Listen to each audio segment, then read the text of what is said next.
තල්දුව විස්සාවෙල්ල දෙහියෝ විට කරවනැල්ල කැලණි ගඟ මේ තල්දුවේ මම ඉන්නේ. තල්දුව පිටාර මට්ටම් කැලණි ගඟ යට වෙලා තියෙන්නේ පහත් බිම් ගොඩක් 69 විස්සාවෙල්ල කොළඹ මාර්ගය යට වෙලා අදත් වැස්සොත් තව ප්‍රබල වෙයි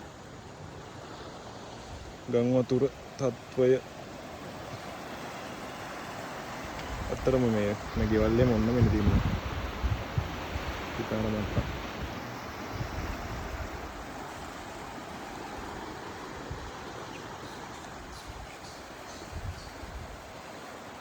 ගංගාවල් ලයින් ඉන්න ගෙවල් මිනිස්සු මේ